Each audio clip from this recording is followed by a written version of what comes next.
আজ হলো রবিবার আর আজকে আমরা সকালবেলা দুজন মিলে বেরিয়েছিলাম বাজার করতে। তো আজকে আমরা গেছিলাম এইচএল মার্কেটে।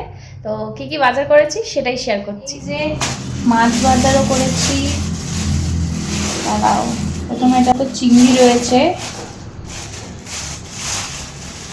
এটা কি জাপানি পুঁটি মনে হয়, হ্যাঁ এটা জাপানি পুঁটি। আর এটা ওই কাজল গৌরী মাছ রয়েছে, আর রয়েছে কাতলা মাছ।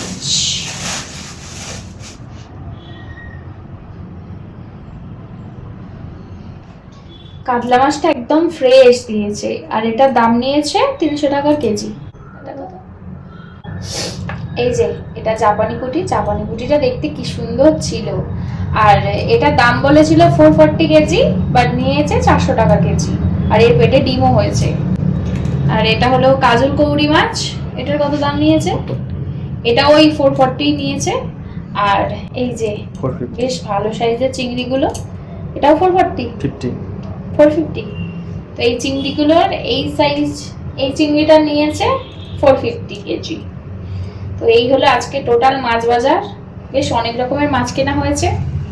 এইগুলো এবার সারা সপ্তাহে আমাদের মোটামুটি চলতেই থাকবে। আমি আর কি বলবো, আচ্ছা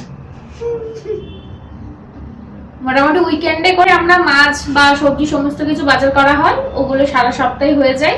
আর মাঝখানে এবার লাগলে তো অনলাইন রয়েছে, অনলাইন থেকে অর্ডার করা হয়। বাট মাছটা আমরা সবসময় যাই বাজারে, মার্কেট থেকে কিনে তবেই মাছটা আনা হয়। আর সব থেকে বড় কথা, এই জেলে সবই ভালো, একটু দাম বেশি নেয়, বাট জিনিসগুলো কিন্তু খুব ফ্রেশ আর খুব ভালোই দেয়। ঠিক আছে, এইটুকুনি ইনফরমেশন শেয়ার করলাম। টাটা।